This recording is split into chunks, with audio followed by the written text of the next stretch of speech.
Hi friends, welcome to my channel. இன்றைக்கி இந்த வீடியோவில் இந்த மாதிரி ஷார்ப் எட்ஜஸ் இருக்கிற டிசைன்ஸுக்கெல்லாம் எப்படி அவுட்லைன் கொடுக்குறது அப்படின்னு தான் காட்ட போகிறேன். நான் வந்து ஜரி த்ரெட் யூஸ் பண்ணி அவுட்லைன் கொடுக்குறேன். நம்ம இந்த மாதிரி எதாவது டிசைன் பண்ணுறோன்னா அதுக்கு ஜரி த்ரெட்டில் அவுட்லைன் கொடுத்தா தான் அது பார்க்க ஃபினிஷிங்காக நல்லா கிராண்டாக இருக்கும். ஸோ நான் ஜரி த்ரெட்டில் அவுட்லைன் எப்படி போடுறதுன்னு போட்டு காட்டுறேன். நீங்கள் எங்கள் சேனலுக்கு நியூ வியூவர்னால் எங்கள் சேனலை மறக்காமல் சப்ஸ்கிரைப் பண்ணிக்கோங்க. இந்த மாதிரி நிறைய யூஸ்ஃபுல்லான வீடியோஸ்லாம் வரும். இப்போ இந்த நான் லோட்டஸில் சென்டரில் இருக்க பெட்டலுக்கு ஃபஸ்ட்டு அவுட்லைன் தரேன். இந்த மாதிரி அவுட்லைன் கொடுக்கும்போது கொஞ்சம் சின்ன சின்னதான செயின்ஸ் போட்டிங்கன்னா பார்க்க அழகாக இருக்கும், ஷேப்பும் கரெக்டாக வரும். நம்ம போட்டிருக்க அந்த அவுட்லைன்லேயே தான் நம்ம கரெக்டாக ஸ்டிச் பண்ணணும். அப்போ தான் அந்த ஷேப் வந்து நம்ம எப்படி டிசைனை ட்ரேஸ் பண்ணோமோ அதே மாதிரியே வரும். பிகினர்ஸ் வந்து ஆரியில் செயின் ஸ்டிச்சை நல்லா ப்ராக்டிஸ் பண்ணிக்கிட்டால் போதும். ஏன்னா அதில் எல்லா வெரைட்டி ஆஃப் ஸ்டிச்சஸ்லேயுமே செயின் ஸ்டிச்சஸ் தான் வரும்.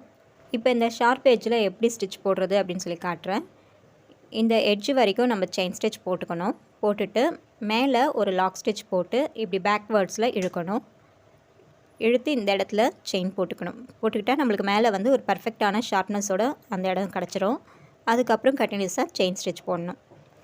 நான் இந்த ஷார்ப் எட்ஜ் எப்படி போடுறதுன்னு சொல்லிவிட்டு ஏற்கனவே திலகம் ஷேப் எப்படி போடுறதுங்கிற வீடியோவில் கிளியராக எக்ஸ்பிளைன் பண்ணியிருக்கேன். நீங்கள் அந்த வீடியோ தேவைப்பட்டால் என்னுடைய ப்ளேலிஸ்ட்டில் போய் செக் பண்ணி பாருங்கள்.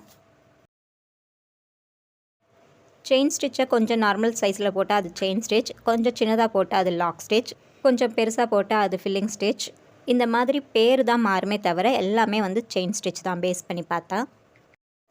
இப்போ இந்த இடத்துல நான் முடிக்க போகிறேன். இந்த இடத்துல நாட்டு போடாமல் அப்படியே அடுத்த பெட்டலுக்கு கண்டினியூ பண்ணி போகிறேன். பிகினர்ஸ் வந்து ரொம்ப பொறுமையாக ட்ரை பண்ணி பாருங்கள். ஏன்னா ஸ்டார்டிங் ஸ்டேஜில் வந்துட்டு இந்த செயின் கரெக்டாக எடுக்க வராது வெளியே.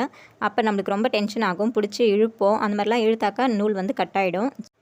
அதனால் பொறுமையாக ட்ரை பண்ணுங்கள்.